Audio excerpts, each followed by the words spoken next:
Dado recente agora. Para se abrir uma nova empresa, são necessários 17 procedimentos. Uma empresa nacional de um brasileiro, 150 dias. Se é um estrangeiro, vai 210 dias, contra 50 dias na França. E nesse item, nós perdemos apenas para o Haiti. Eu falo baixo, porque eu tenho vergonha de falar isso. Perdemos apenas para o Haiti, tamanha é a burocracia no Brasil. E o Brasil é considerado um dos países mais empreendedores. O Brasil só tem 5 a 6 países mais empreendedores do que o Brasil. Ou seja, o povo brasileiro é empreendedor, mas tem aqui uma burocracia que segura esse empreendedorismo. E, em burocracia, o Brasil é considerado na posição 100 e poucos lá, que vocês estão vendo aí. Ou seja, o Brasil não é um país onde o Estado facilita o empreendedorismo, a abertura de empresas. Para se fechar uma empresa, não pense em fechar uma empresa. São 10 anos, no mínimo, para se fechar uma empresa. Tamanha é a burocracia. A burocracia chegou ao Brasil no dia 18 de março de 1808, junto com a família real, quando Dom João fugiu de Portugal para o Brasil e trouxe a corte, e ali veio a burocracia, e aqui impregnou.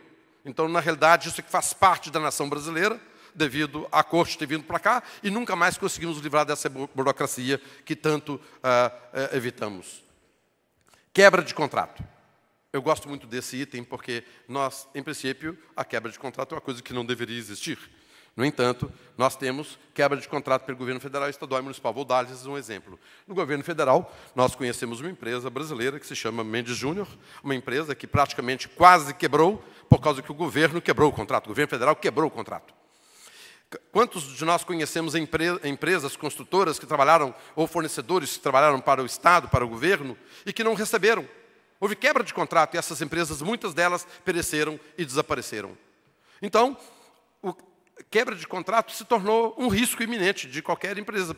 Daí, como existe quebra de contrato, eu vou colocar um over no meu preço, porque eu não tenho certeza se eu vou receber isso. Eu não tenho certeza se o próximo governo vai considerar as dívidas da minha empresa junto ao Estado num outro governo, num outro partido.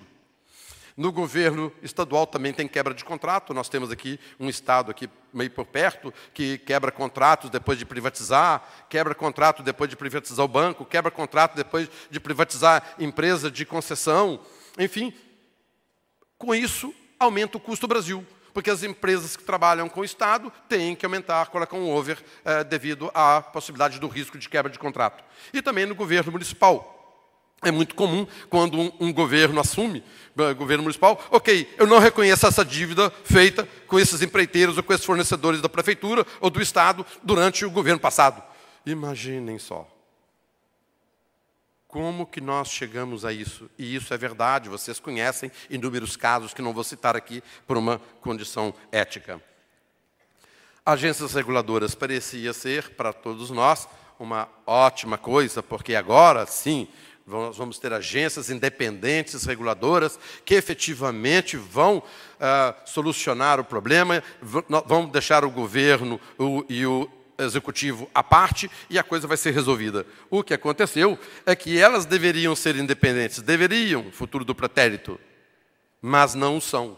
São politizadas, forte influência do executivo e ainda falta completar o quadro de diversas agências, sem cargos. E chega ao ponto até, como o cargo é por um período, chega o cargo até por pressão de governo, que teve recentemente numa certa agência, o governo tanto pressionou até que a pessoa saiu. Eu não quero entrar no mérito se a pessoa era competente ou não. Não quero entrar nesse mérito. Quero entrar no mérito da pressão de governo, da politização do cargo.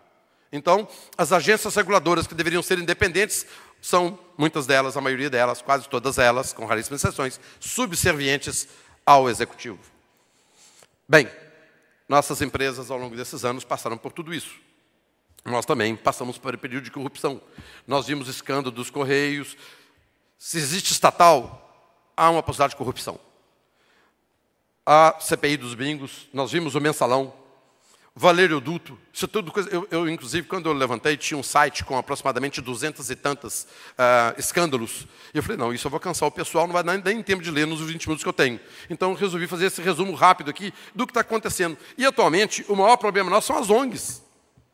Essas ONGs estão absolutamente fora de controle. De repente, uma ONG de um nome absolutamente Instituto de Desenvolvimento de Deficientes Físicos. No interior de Santa Catarina, 24 milhões de verbas. Gente, isso aqui se transformou agora numa transferência de dinheiro do Estado, do dinheiro do povo, da população. Nosso dinheiro, que deveria ir para o bem-estar social ou para investimento, para um grupelho de pessoas. Então, esse é o momento em que nós estamos vivendo, onde nossas empresas estão.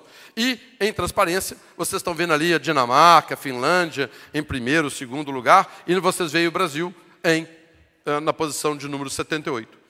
Ou seja, o Brasil não tem sido um bom exemplo. Nós precisamos efetivamente mudar o status das coisas.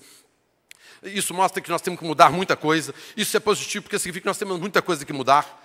Então, eu estou dizendo isso aqui não como negativo, mas mostrar para vocês que nós temos muito o que fazer.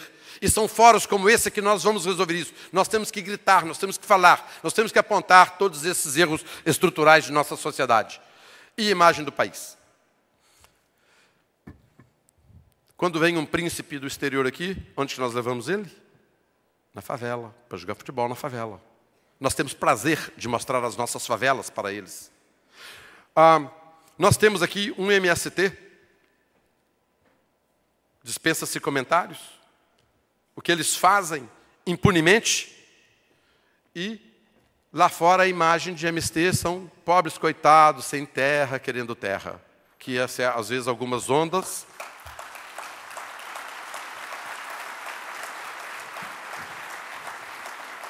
Algumas ONGs têm distorcido isso. E o pior de tudo, o que mais me deixa perplexo, o que mais me deixa num estado de absoluta revolta, é que o governo financia o MST. Nós pagamos ao MST. Nós damos a eles dinheiros através de ONGs e de organismos e de subsidiárias de empresas estatais, para que eles façam o que estão fazendo. E o governo é absolutamente conivente. Até quando nós vamos aguentar isso, pessoal? Destroem plantações de sementes que se gastam anos para poder fazer a pesquisa. Então, isso é uma coisa que nós estamos vendo. Quantas empresas brasileiras, como Monsanto, empresas de celulose e outras, têm sofrido por esse bandidismo dessa turma de bandidos que estão no mercado para poder fazer bagunça, para poder... não é ideológico. O problema não é mais ideológico. Já foi ideológico no passado. Hoje não é. Hoje é provocativo. Então, isso acontece e nós temos aturado tudo isso. Assassinato de turismo no Rio e no Nordeste. Sai na primeira manchete de jornais do exterior, de Nova York. Turista espanhol é assassinado em Fortaleza. Então, essa imagem que nós convivemos. Desculpe-me, eu quis fazer isso para provocá-los. A quantidade de prostitutas brasileiras nos Estados Unidos, Portugal, Espanha, outros países europeus. Porque essas pessoas talvez foram para lá por causa que na sua terra natal não tiveram oportunidade de trabalho, não tiveram oportunidade de empreender. Para abrir uma empresa gasta 150 dias. E nós, então, de alguma forma, permitimos e, mais ou menos, fizemos com que essas pessoas fossem procurar esse tipo de profissão, que muitas vezes denigra a imagem do Brasil. Um assassinato de uma freira, não quero entrar no mérito do assassinato, por favor. Eu quero dizer do que aconteceu. Se transforma em manchete de jornal no mundo inteiro. Isso o mundo sabe do assassinato de uma freira. Sabe também de uma menor com 16 detentos no Pará. O mundo inteiro sabe disso. Mas o mundo não sabe de muitas coisas maravilhosas que nós temos.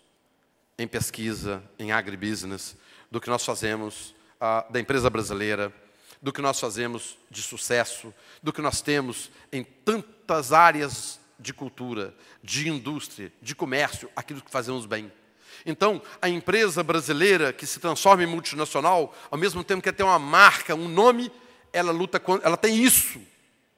Porque ela carrega junto, porque ela é brasileira, ela carrega isso junto. Vocês nunca viram falar isso, favela na Nova Zelândia, vocês não viram falar MST na Austrália, vocês não viram assassinato de turista no Rio, no Nordeste e Londres. Enfim, nós, empresa brasileira que vamos para o exterior, carregamos isso.